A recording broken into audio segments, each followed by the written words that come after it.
The photograph doesn't move. It never does. A line of families stands outside a London Underground station in the winter of 1941. Suitcases sit by their feet. A child sleeps on his father's shoulder. You have seen this picture before. It is in almost every book ever written about the Blitz. But here is what most people do not know. Of the crowd in that photograph, and of thousands more like them across the city, 30,000 people went underground that winter, and 30,000 people never came back up. Not because they died, not because they were reported missing, they simply stopped appearing in any record anywhere on the same date in the same year. For 80 years, the British government has kept the file on this operation sealed. Not lost, not destroyed, sealed and renewed decade after decade, like something that still needs guarding today. This is not a story about what happened during the Blitz. This is a story about an operation that was launched under the cover of war and never officially ended. Stay with us to the end, because the final piece of evidence in this case was only uncovered in the last few years, and it changes everything you think you know about how this story is supposed to finish. To understand what came next, you have to understand the battlefield first. And in 1940, London's battlefield was not a field at all. It was underground. Every night, German bombers crossed the Channel and turned the city into a target.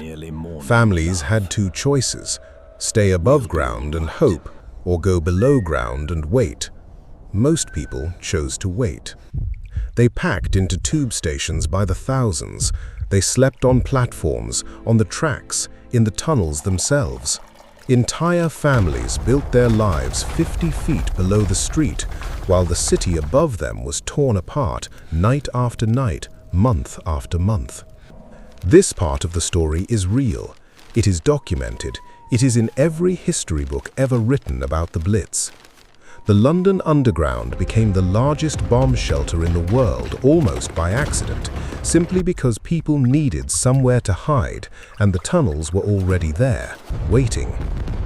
By early 1941, the bombing had grown worse, not better. Whole streets vanished in a single night. Families that had survived months of attacks lost everything in a single hour. The government faced a serious problem. The shelters that already existed were not enough. More space was needed, and it was needed fast before the next wave of bombers crossed the Channel again. This is the exact moment where the official history and the hidden history begin to split apart. Because, in response to this problem, the government did not simply expand the shelters everyone already knew about, it launched something else entirely. Something that was never given to the public, never explained to the press, and never closed down even after the war finally ended. Every military operation begins with a decision made by a small group of people under pressure with incomplete information and very little time. This operation was no different. In early 1941, a small group inside Britain's civil defense structure was given a task: find a way to move a large number of civilians out of the most heavily bombed boroughs and do it quietly enough that it would not draw attention from anyone at all, including the enemy. On paper, this made sense. A quiet operation is a safe operation. If the Germans did not know where 30,000 people had gone, they could not target them there. This was, on its surface, sound wartime thinking. But there is a second reason a government keeps an operation quiet, and it has nothing to do with the enemy across the Channel. Sometimes, secrecy is not about hiding from an outside threat at all. Sometimes, it is about controlling what your own citizens are allowed to know and are never allowed to ask about again. We do not know exactly who sat in that room when the decision was made. We do know that whoever they were carrying an enormous weight. one that would not lift for the rest of their lives. They were deciding to move 30,000 people into a network that did not officially exist, using paperwork that would later disappear, based on a promise that none of it would ever need to be explained to anyone. That is not a small thing to carry. Whether or not the operation was justified at the time, the people who approved it knew they were crossing a line that could never be walked back. Once you erase 30,000 people from the public record, there is no clean way to put them back into it. You can only go forward and hope the silence holds. Moving 30,000 people without anyone noticing is not simple. It takes planning, it takes precise timing. It takes a level of organization that most civilian operations never require and that most civilian planners are never trained to deliver. The surviving evidence suggests it was carried out in stages, spread across several boroughs at once, so that no single neighborhood would look unusual to anyone watching from the outside. Families were told the same thing everyone else in London was being told that winter. This is temporary. This is for your safety. You will return home when the bombing finally stops. The difference is where they were actually sent. Instead of the well-known deep shelters beneath existing tube stations, this specific group was moved into a newer, deeper network, built further from the public eye than anything that appears on any official map, past or present. This is where the trail almost goes cold completely, if not for one surviving document. A single ledger page, handwritten, listing names, ages, and a shelter code that matches no station anywhere in London, then or now. One of those names belongs to the great-grandmother of the researcher who is now investigating this case. That single connection is what turned an old historical curiosity into 8 years of digging through archives, filing request after request, and hitting the exact same wall every single time. File withheld, no declassification date scheduled. Everything else from that year in the National Archives is fully open to the public. Anyone can walk in and request it. This one file is not, and has not been for 80 straight years. That is simply not how wartime secrecy usually behaves. Most wartime secrets fade quietly with time, forgotten by everyone except historians. This one has been actively, deliberately maintained. We know very little about what daily life was actually like inside this hidden network, but the fragments that do survive are more than enough to understand the psychological weight these people were forced to carry. Don't be afraid. Imagine being told as a child that you are being moved somewhere safer. You are frightened, but you trust the adults around you completely, because that is simply what children do in moments like this. Then imagine being told a second thing in a much quieter voice. You must never give your real name to anyone outside this place again. Not your name, not your street, not your family. Nothing that could ever connect you back to who you were before you went underground that winter. For a child, this instruction is confusing, almost impossible to fully understand. For an adult standing beside that child, it is something closer to horror. It means understanding all at once that your old identity has already been decided for you to lose, and that the decision was made by someone you will never meet in a room you will never see. Some of the adults broke that rule anyway. It is simply human nature to want to reach someone on the outside, to send word that you are alive, that your children are alive, that somewhere in this city, people who love you are still waiting.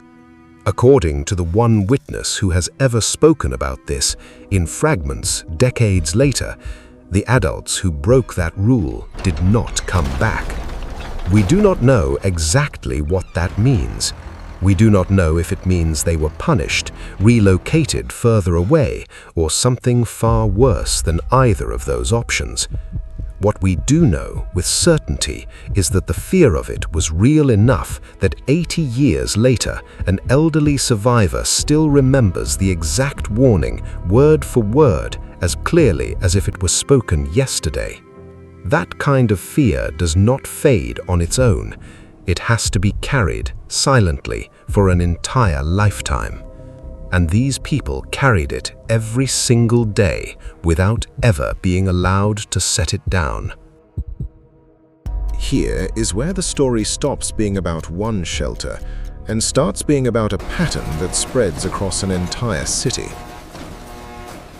Local newspapers in early 1941 covered this relocation the exact same way they covered every other evacuation that winter. Ordinary local news, complete with photographs, complete with quotes from a civil defense official reassuring readers that everything was fully under control. Then, on the same date, across several different newspapers that had absolutely no reason to coordinate with each other, all follow-up coverage simply stopped. Not slowed down, stopped.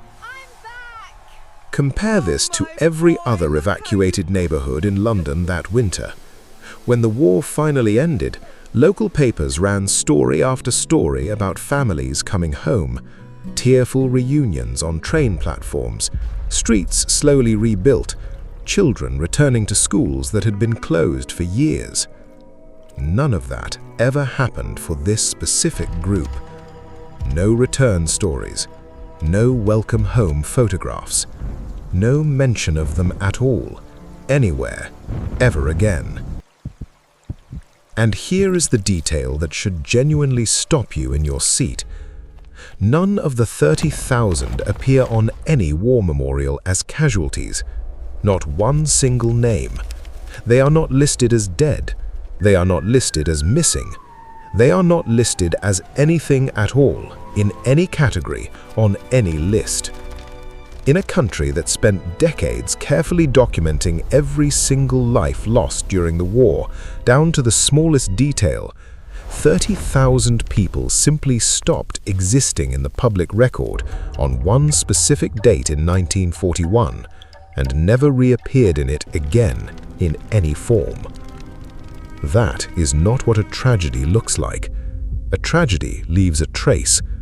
This left none at all. That is what a successful operation looks like.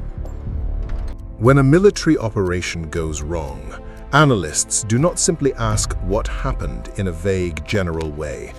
They break it down into specific failure modes, and they weigh the surviving evidence for each one, piece by piece. Let's do exactly the same thing here. Failure Mode 1. Outbreak. The hidden shelter network was overcrowded and poorly ventilated, built faster than proper safety standards would normally allow. A disease could have spread through it quickly, especially among children and the elderly, packed together in tight, damp tunnels. An engineer's private diary from that year references a shelter section, in his own words, closed for sanitary review and never reopened. Thoughtful. If wartime censors buried a health disaster to protect public morale during the darkest months of the Blitz, this single decision would explain both the silence and the permanence of the cover-up that followed. Failure Mode 3, and the one the evidence points to most strongly. This was never only about bombing safety in the first place. The chaos of the Blitz was the perfect cover for testing something else entirely, something that required a level of secrecy far beyond anything that protecting civilians from falling bombs would ever actually need. Almost anything could be hidden inside a story about German bombs that winter, because no one dared question the extraordinary secrecy the war already demanded of everyone. Each of these three failure modes explains part of the pattern we have uncovered. None of them on its own fully explains the 70 additional years of continued silence that followed the war's end. And that gap between what a simple wartime accident would require and what actually happened over the following decades is the single most important clue in this entire case. Every serious investigation eventually reaches a moment where the working theory completely falls apart and a colder, more disturbing one has to take its place. This is that moment. The researcher, cross-referencing the ledger against national death records, found one of the vanished names attached to a death recorded years later in a completely different part of the country under circumstances that do not match a wartime death in any way at all. This is not a simple clerical error. A clerical error does not place the same person in two different decades, two different locations, and two entirely separate life stories that never once cross paths. What it does strongly suggest is something far colder than a tragic accident. At least some of the 30,000 did not die in that shelter at all. They were given new identities, new records, new lives somewhere else entirely, deliberately and permanently by someone with both the authority and the resources to make it hold. Think carefully about what that actually requires. It is not enough to simply move people quietly. You have to erase who they were completely.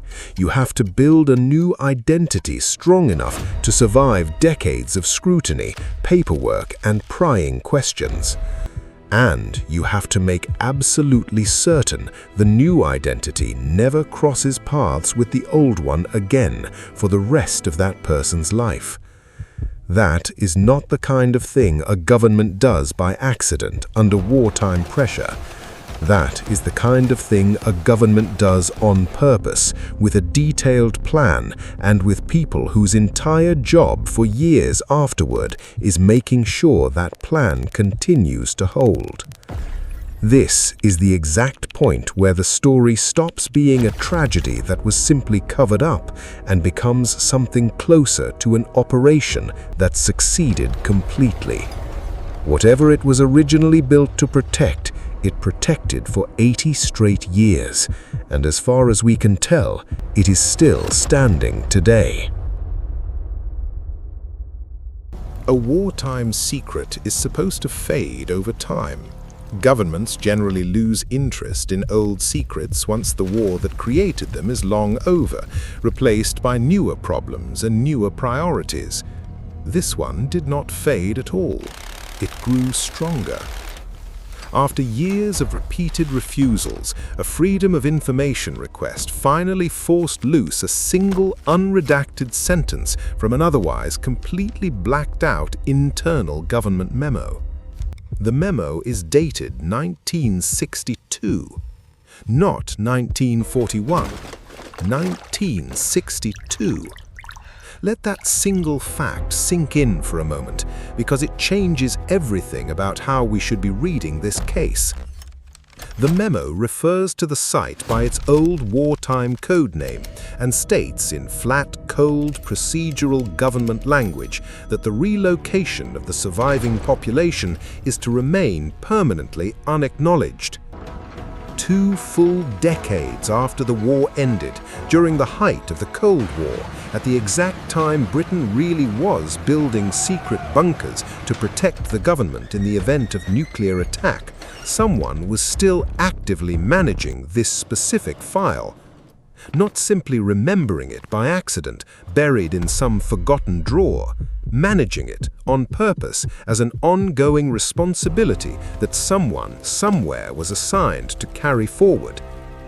This tells us something genuinely important about the true scale of this operation. Whatever happened to those 30,000 people did not end with the Blitz in 1941. It became something the state actively chose to keep maintaining generation after generation, long after any wartime justification for secrecy had completely expired.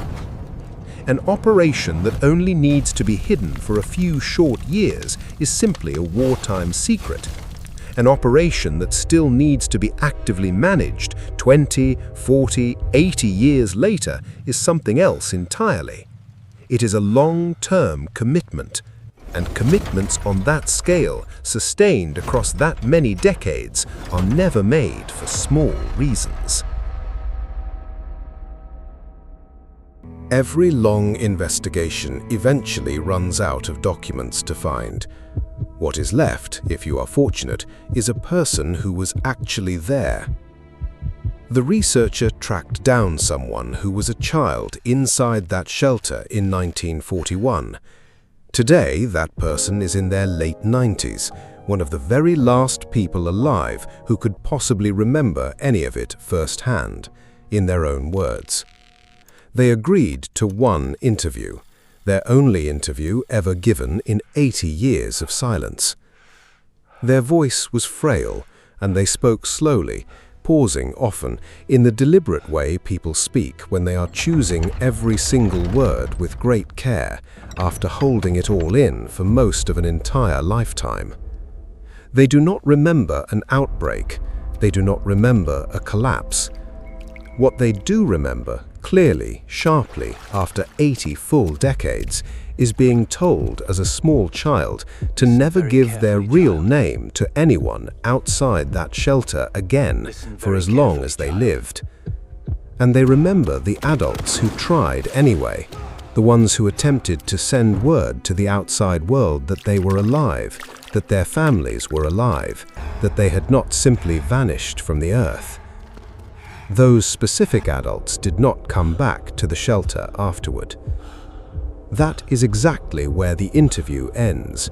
No dramatic final confession, no grand revelation delivered to the camera. Just a very old person describing a fear they have quietly carried since early childhood. A fear strong enough to survive 80 full decades of complete silence.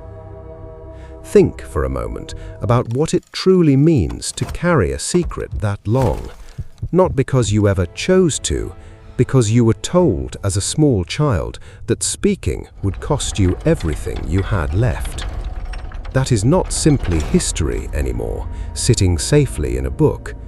That is a psychological wound that never once had the chance to heal properly, because healing requires speaking, and speaking was the one single thing this person was never, ever allowed to do. An operation that succeeds completely does not need to explain itself to anyone. It simply continues quietly in the background until someone eventually forces it out into the light. The file connected to this entire case remains sealed today, at this very moment, under a national security exemption that has been quietly renewed every 10 years since 1975, without interruption. That alone is deeply unusual. Nowhere else in British archival law does an ordinary wartime civil defense record receive this specific kind of ongoing, indefinite, actively renewed protection.